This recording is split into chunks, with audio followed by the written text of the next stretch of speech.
Yo, yo, yo, what's going on, everybody? My name is Rob Carmona, and welcome back to another episode of Rob the Mic. So, this past weekend, I had a couple events unfold, and it's what's inspiring today's episode. And I feel like a lot of you are probably listening or watching saying, like, duh, that's how you always do it. It's how it's always been. And granted, that's true. But there was a specific situation that went down on Saturday that is inspiring today's episode. And I'm really proud of myself for it. And honestly, it's not just me. It was somebody else too. I'm really proud of them for the way that they handled it. Actually, now that I think about it, two more people aside from myself in the way that they handled the situation. I'm really proud of us as a collective. So that's how we're going to start this episode. But I read something that kind of fits into that. Maybe it'll give you a little bit of an insight. Maybe not, but I don't know. Let's see. So what I read was this. The best feeling is when you realize you're handling a situation better than your old self would have. And where that starts at is a friend of mine's baby shower. And it was a beautiful day. Absolutely beautiful. Everything about it. Just kind of getting ready for it, doing all the things, making sure the fit was right. And, my mom and I pulled up and I was like, yo, this is crazy. Because, we've been kind of going through things for weeks and months in reality, trying to plan this out, trying to get everything ready, all the decorations and the art and the design behind it.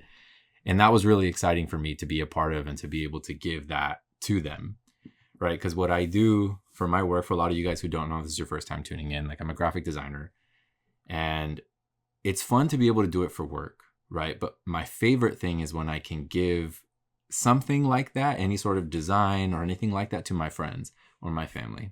That is one of my absolute favorite things because I get to show them what I do every day. The things I went to school for, the things that I've been involved with, and how I can take those techniques and kind of apply it to what they're doing. And in this instance, for the friends that were having this baby shower, I got to give them everything that I could.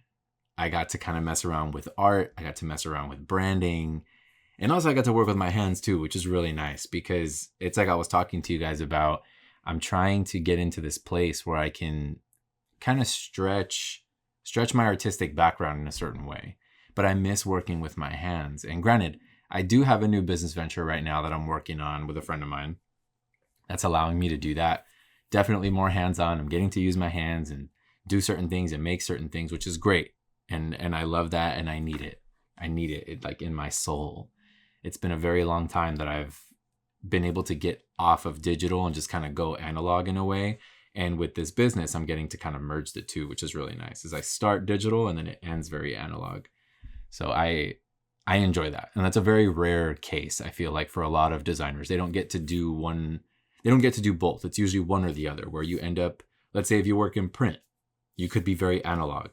Right, you're setting type by hand, you're doing all these things, you're laying down the inks and you're going through the pressing process, and that's fucking incredible. I love that. Like I can't express to you guys and explain how much I love the printing process and being a part of that and getting to use and hone in on your skills because it's something that's very rare. And especially as a designer where you get to kind of stretch your legs like that and almost test yourself where you get to, set spacing by hand, which is weird, where you're doing the kerning, you're doing the leading, and you're like, do I really know what I'm doing?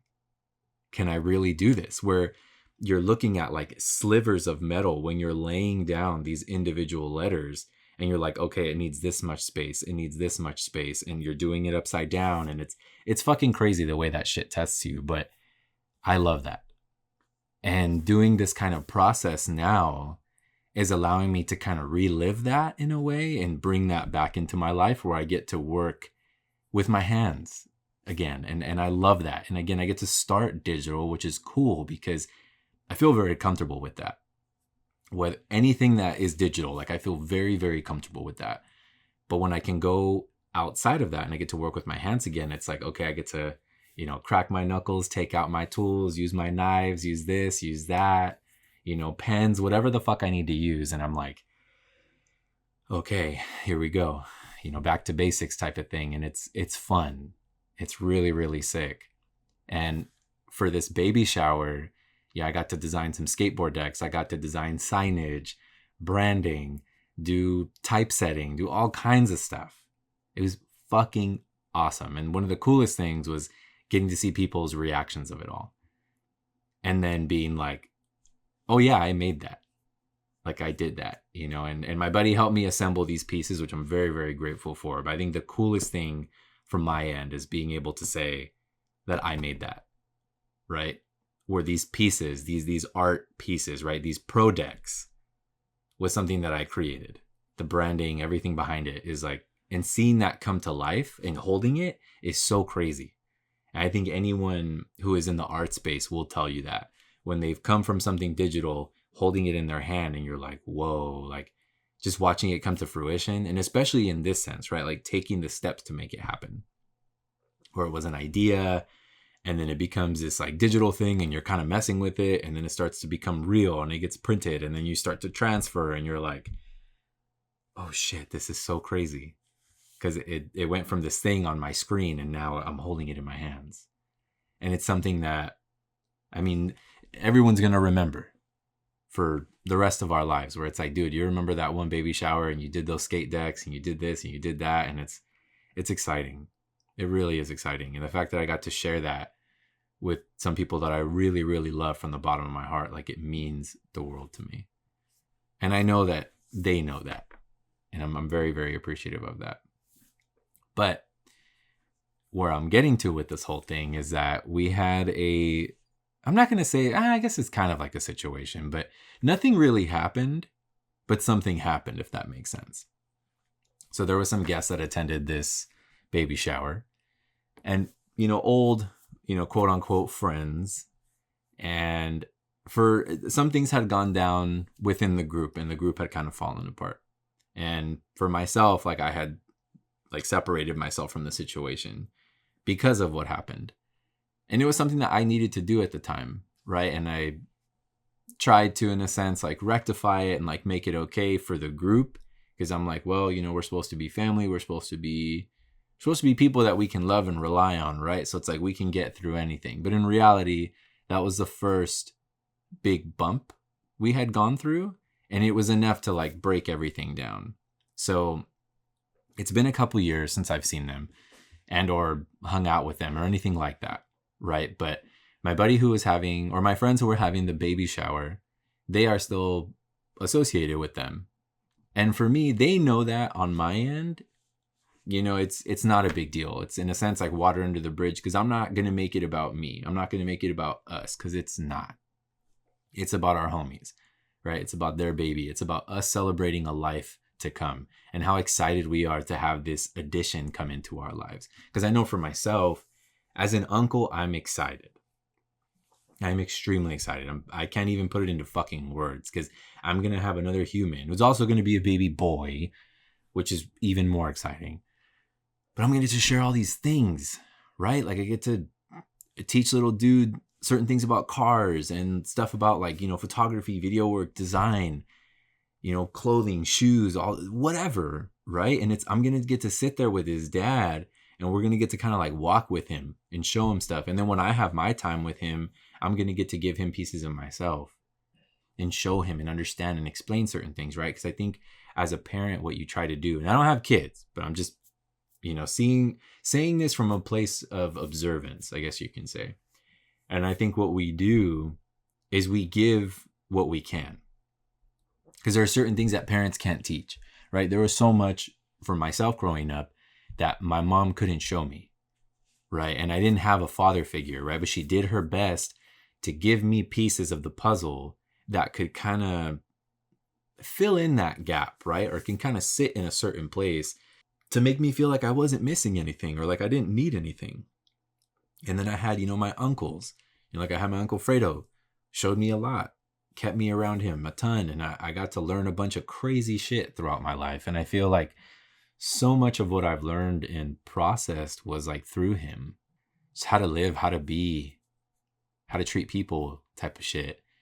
And, then I have my Uncle Mario, who's shown me, I think, a lot of like how to be a man, how to carry yourself, how to act, why you do certain things, why you take care of certain things, why you have to kind of stand a certain way. Because for him, I think he stood for so much in his life. so much.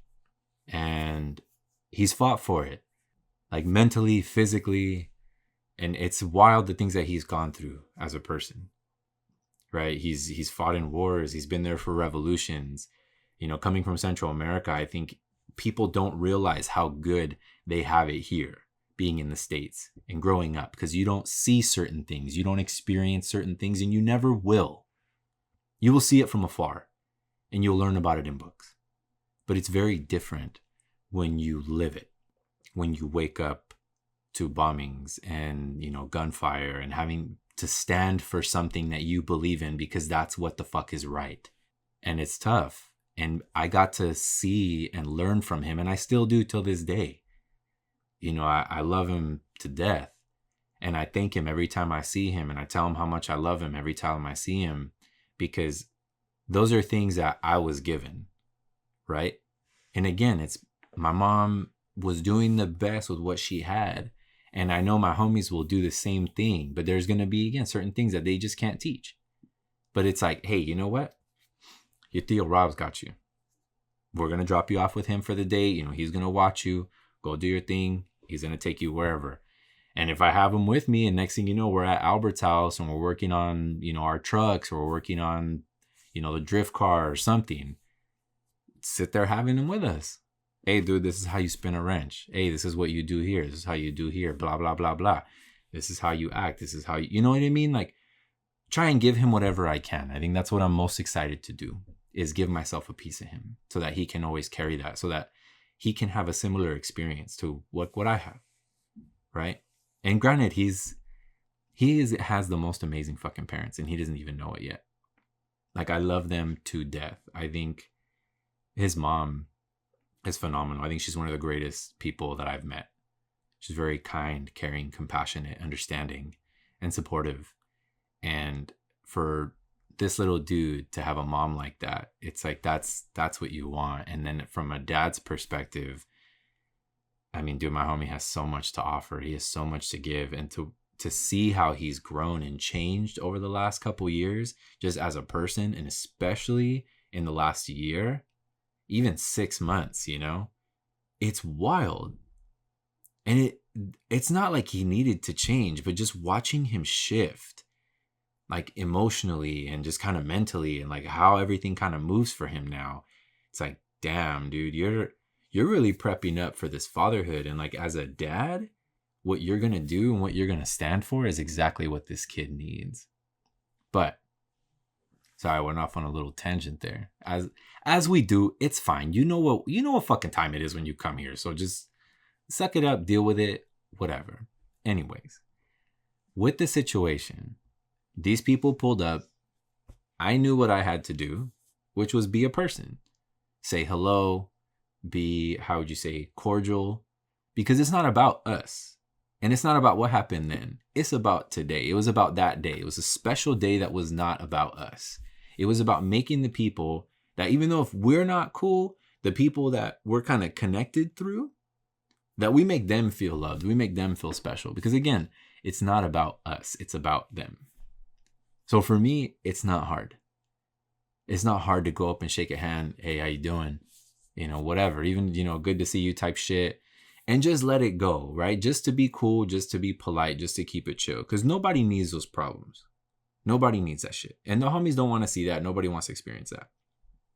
But unfortunately, these people couldn't handle that. They acted some sort of way. They treated my homies some sort of way, which was a bunch of bullshit, in my opinion. And I saw it and I experienced it because I was treated some sort of way too. And it's like, oh, okay, so we're just going to ignore each other and like display the fact that we don't fuck with each other. Like, I think that's wrong, right? Like, we're adults. We're fucking 30 somethings. Get your shit together. You should be able to be in the same room for somebody else's sake, right? Like, and aside from that group, there's one other person that I personally don't have a relationship anymore. We had a falling out. There was a situation that went down, but it is what it is. I traded it. That situation, I traded, like, you know what? I know what kind of person you are, and that's okay.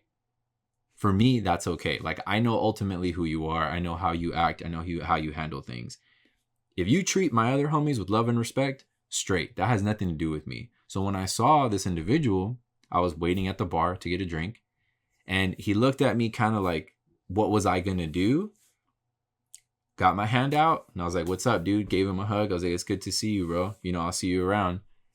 Super quick, smiled. And I know he was kind of like relieved in a way, because I don't think he knew how I was going to handle that situation either. But I'm like, why make it weird? Again, why the fuck am I going to make this shit weird? This isn't about us.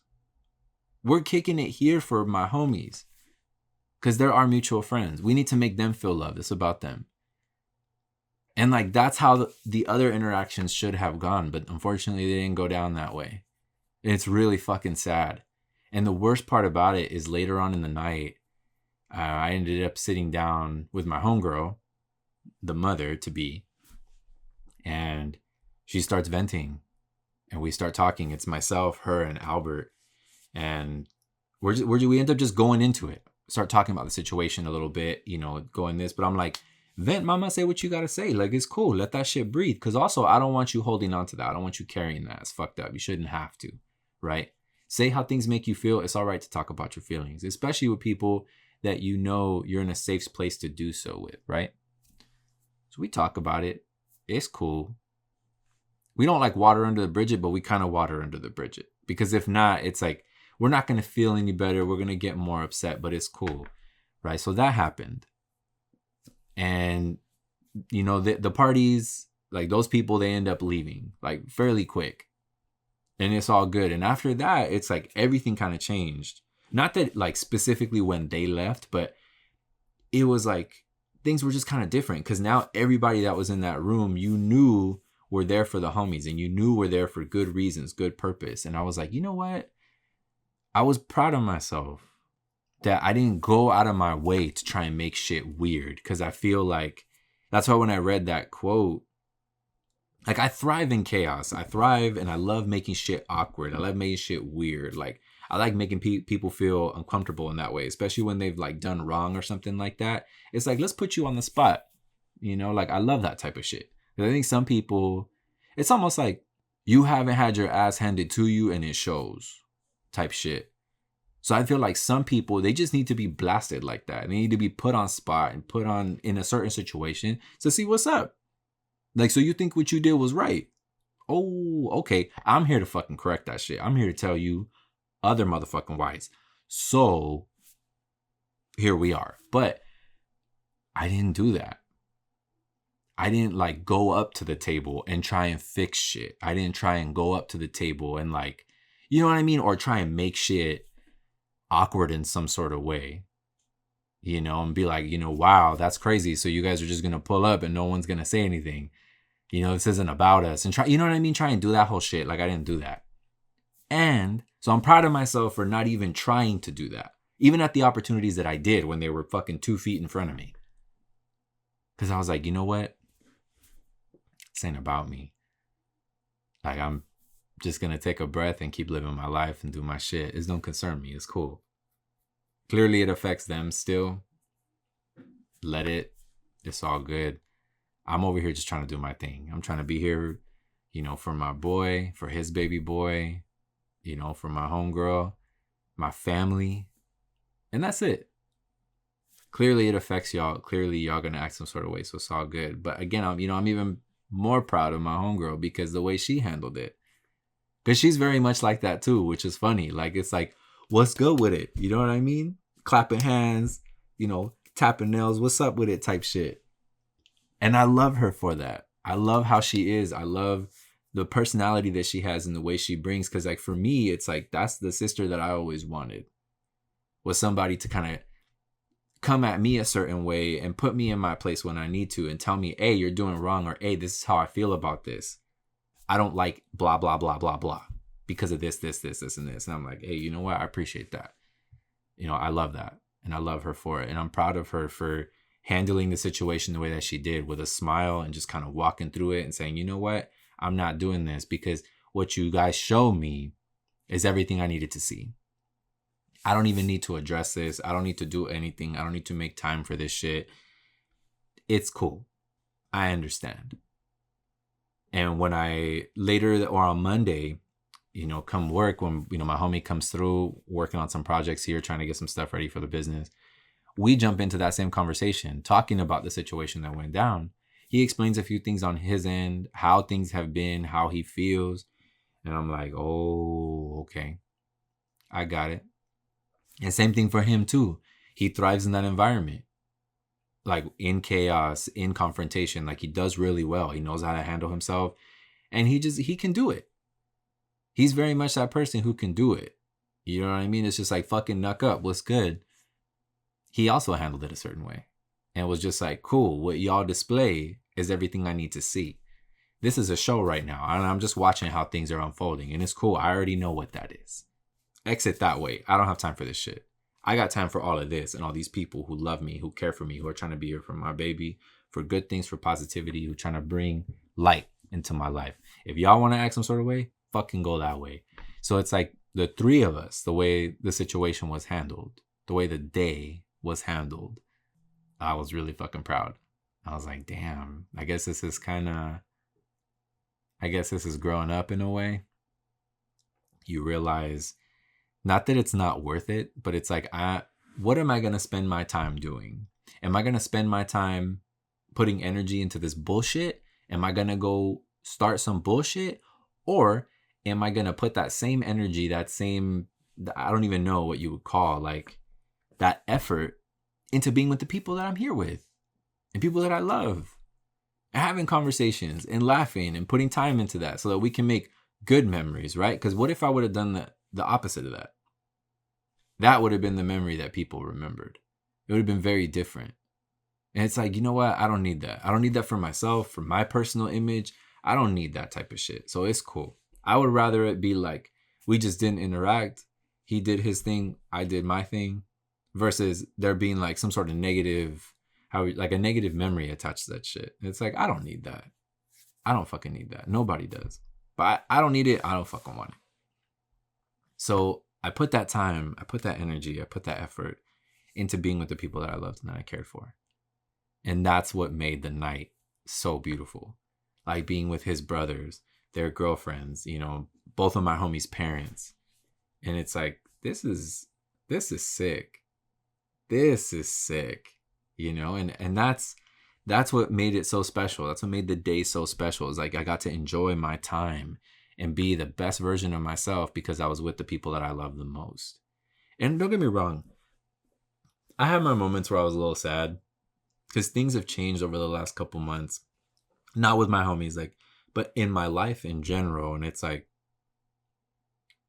damn, just kind of watching things unfold. And it's like you think you're going to be somewhere and you think you're going to be with somebody or in a certain situation or at a certain job. And things don't always work out that way. But if you just kind of let yourself be present and you kind of fall into that moment, you're like, oh shit, this is where I'm actually supposed to be. This is what I'm supposed to be doing right now. I'm just supposed to be present. And I'm trying to be better about that. And coming into the holidays, I think I have to constantly remind myself that. To not let the past or things that haven't happened, try not to let that shit affect me so much, because I'm not gonna say I get in my head about it, but I just kind of it shuts a lot of shit down, and I'm just like, fuck, dude, that shit's exhausting. You know what I mean? But what I also realized in that is that to get to this point is all the steps that I've taken. And I didn't even realize I was taking certain steps, but it's like how small, it doesn't really matter, right? Like, it just matters that you're constantly moving forward, whether it's through my emotional journey, my mental journey, my career, my love life, like anything. It's just, as long as I'm taking slow, small steps, it's still moving somewhere. I'm still moving in a positive place. And, I got a phone call from a buddy of mine, Armando, which I've talked to you guys about before. Armando Flores builds these insane RC models, has a beautiful car himself that he's built.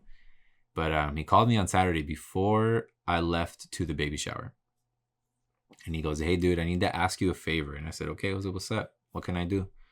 And he goes, look, I'm making a video for the Meta presentation, right? With some footage I have from my glasses and just kind of showcasing the event in general. But I want to use your podcast audio from last week and the things that you said. Is like, is that okay?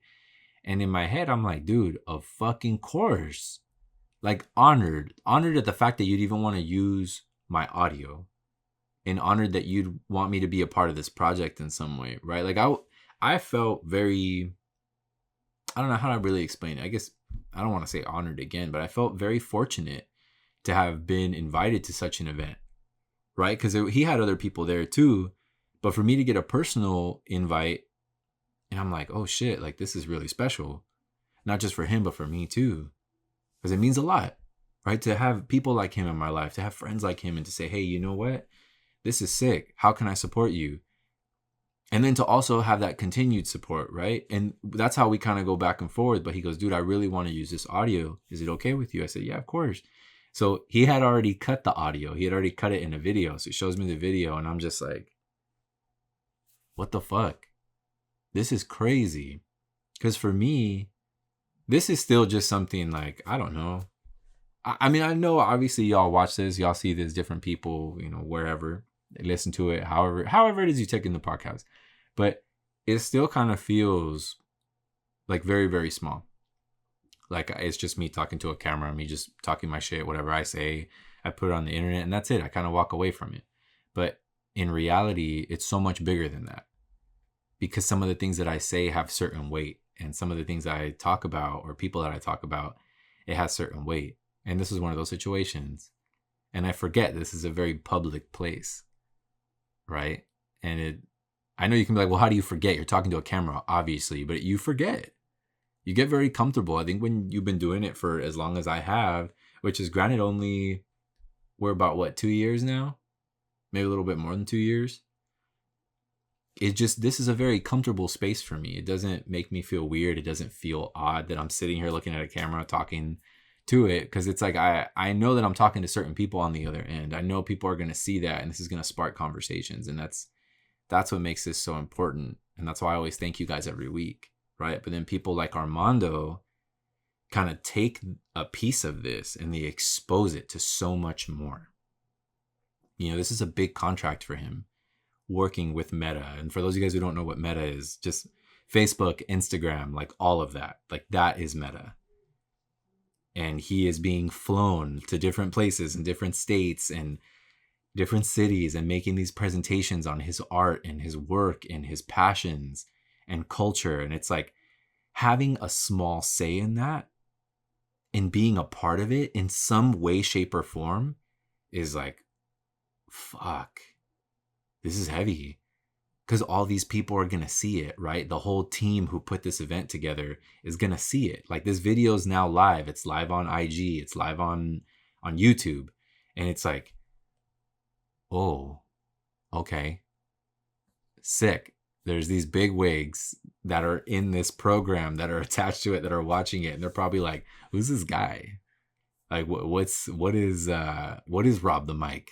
Where's this audio? Who's Rob Carmona? What the fuck is this? Who is this guy? How does he know Armando? What, you know what I mean? I don't know. But it's exciting. Because they're also like, okay, well, this is what I'm working towards, right? Like to get this exposure, to end up in a certain place. It's like I talked about with you guys, I think it was last week, where it's like I think one of my ultimate goals is to end up in a position that I can talk and be a representative for something. Whether it's for a group of people or just for myself, just to kind of represent myself in this community and what the community means to me in multiple ways, not just automotive, but within art, within being Latino, and with being here in LA, like how much all of this stuff contributes to what I do and to the person that I am, the person that it's made me, what the culture has given to me, what it's done and what it continues to do. And people like Armando are giving me a shot to just kind of get out there and to push and to say, hey, keep it moving, you know. And even his wife, I remember talking with Irma, we were at the event, and she's like, mijo, you can't stop. Like, I know it must be tough sometimes and you don't want to talk and you don't want to share things, or you might be going through it, but you can't stop. She's like, somebody somewhere is going to see or hear this and say, okay, how do we do this? How do we get this guy to do this and move here and go there and talk about this and talk about that? And she goes, it's a part of the process, right? And it's easy to get discouraged. I feel like when you're in the art space, you're trying to catch your break. You're trying to do something, right? Because we're all working towards something. You don't have to be an artist to be in those footsteps, right? I think we as people, we're trying to map something out, and we're constantly trying to move towards this like this north star that we've kind of set. And I know the position of my star has changed drastically, but I just know that I have to keep moving in some sort of fucking direction. And even if I get the slightest of calling or the slightest of something, I have to move, right? And it's like this business venture that I'm doing with my buddy. Could I have done it on my own? Probably. Would it have been the same? Probably not. I think going back and forth with people sometimes, I think it's what you need. And I need to allow myself to enjoy this and to be a part of it and to kind of just let myself fall into this process. And I love that. And it's exciting. And the fact that it came out of nowhere, I think, is even more exciting. And the fact that it's during a stressful time is even more exciting, because it's like, well, fuck it. Let's just keep piling shit on, because there's a reason why it's happening, right? And I think sometimes when we're presented opportunities, you gotta jump. Just say yes, right? You know, I even had this conversation with Albert on Saturday. I go, dude, you gotta get into the habit of just saying yes. I said, it's not with fucking everything, obviously. It's not like when just people are asking you for shit and they need you to do shit. That's not what I'm talking about. That type of shit you have to say no to. You have to say fuck off and kind of make your own time. Carve out time for yourself, because I feel like we don't do that enough. But I'm talking about everything else. Opportunities to go places, even if it's going out to go eat at a new restaurant or go experience new things, or go here, go there, go on, quick little trips in here and this, explore. Just fucking say yes, dude. Say yes. Someone hits you with an opportunity of something cool, fucking do it. The last thing you want to do is sit there and just kind of have that whole FOMO situation, and you're like, fuck, dude, that really could have been me, or, I could have experienced that and I didn't, because of whatever fucking reason. Like, cut the bullshit. Just say yes. Get into the habit. And this is for all of y'all. When something an opportunity presents itself, look at it for what it is. If it's exciting, even if you may not have time for it, or if it's like, fuck, why is this happening right now? Just run at it. There's a reason why it's being thrown at you and not somebody else. Check it out. You never fucking know. So with this audio that is getting used with Armando, it's exciting. Again, the exposure, where it could take me, where it could take us collectively, both Armando and myself. I know he and I want to work on some things in the future, like on the media side, whether it's like working on certain projects, me doing audios for him, recording some video, getting in on some interviews, whatever it may be. And I'm very excited to get involved with him with these projects, because he is somebody that I really respect and I really care for. And to have him want to be involved with me in some way, I don't even know how to put it into words. I really don't. I think our friendship, the way it grew, I think it came from something really difficult. And I'm also very, very thankful for that, and I thank Waxer constantly, because if it wasn't for Wax, I wouldn't have met Armando. And I wouldn't have been in certain situations with certain people and made the friends that I have if it wasn't for him. And I'm not saying it's like, specifically all him, right? Because it takes work on my end where I have to sit and establish and do certain things. But in reality, it's like he is kind of the catalyst, or he was the catalyst that kind of brought us together and allowed us to establish a relationship and just kind of open those windows and those doors everywhere. And I had the choice to walk through them and to open them further and to go where I needed to go, right? But I feel like having him as the catalyst, just to be like, thank you for being here and for, honoring my life and talking about me a certain way and having me, allowing me into your life a certain way and carrying me with you, because he did have an impact. He did stand for something that I really looked up to and that I really cared for. And, even Jay and I had this conversation about him. And, again, because of those things, I have Armando. And it's like, here we are, moving and pushing and doing certain things, right? And this is what Wax was all about, too. about helping one another, about art, about pushing out, about getting somewhere, about exposing, getting your fucking name everywhere. I think that was one of the things that Wax really wanted to do, was just to see Waxer everywhere. Yeah, and that's why, he's blasted on my back window on my car, like on the queue.